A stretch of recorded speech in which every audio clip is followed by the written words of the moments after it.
I just have to.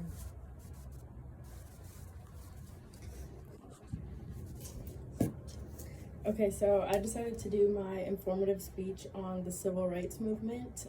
I decided to do it on this because I think that this was just a very prevalent topic, and it's one of the biggest movements that kind of shaped the U.S. history because it basically ended segregation.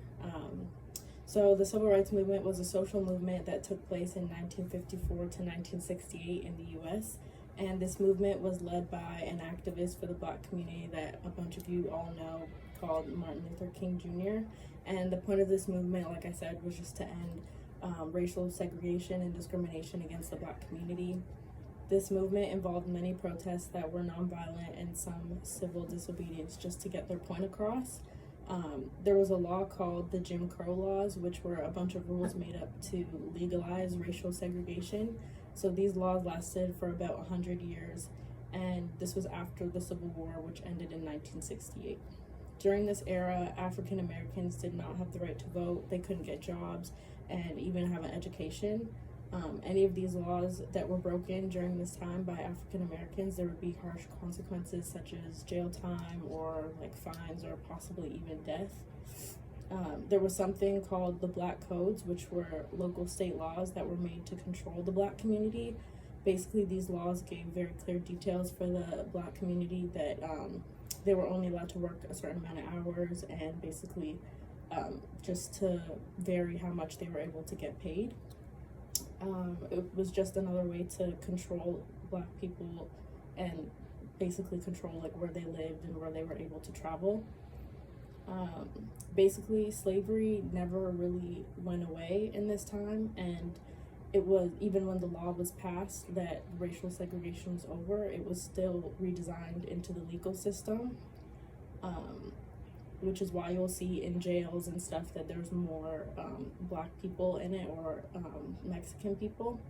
And there were many segregation laws that took place during this time, such as Black people and white people having to have two separate water fountains. They would have to go to two separate bathrooms, different restaurants and everything, and even schools. They would even have, for the water fountains, they're like, if people had pets, they would only be allowed to drink from the Black people fountain because we were looked at as the same as them.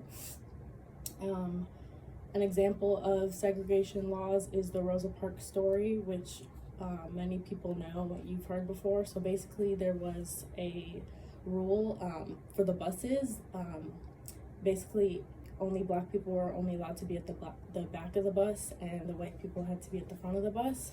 So Rosa Parks, on December 1st, 1955, she followed all the directions and was sitting on the back of the bus. But if the bus is full and another white person wanted to get on the bus, the Black people would have to forfeit their spot to let them sit down. And the bus was full during this time, and someone decided to get on the bus when the bus was full and asked Rosa Parks to get off of the bus to forfeit her spot, and she refused. The result of this was that she was arrested, which was just one example of how segregation negatively affected the African American community. The Civil Rights Movement changed the lives of all African Americans in the United States because it ended the Jim Crow laws, which meant that the Black community was now able to vote in America. They were also allowed to eat at any restaurant they wanted and sit on the bus anywhere they liked. They were even allowed to be at the same schools as them and the bathrooms and everything. There was no segregation, which meant no more separate bathrooms or fountains, and no more separation when it came to jobs. It was the most equal America has ever been, and it was a big step in the right direction. And then this is the short PowerPoint, which just shows, this was a picture from one of the movements that they had, and there's like women, children, and men, and it just says like protesting like against school segregation and things like that. This was a picture of Martin Luther King Jr., who he was, like I said, a big part of this movement. He was a leader. This is an example of the bus. The front of the bus was for the white people, and you could see the colored passenger sign, so only the Black people were able to be at the back of the bus. then you can see the white fountain was much nicer than the black one over here, and they didn't call us like black people, they would call us colored people. And then the restroom, it just says white and colored. And then, like I said, some of the consequences, it's just a picture of someone in jail, which you could have jail time, fines, or sometimes even be lynched. And then this was Rosa Parks, her sitting on the bus, and this is a picture of her when she was arrested in jail. And that's it for that one.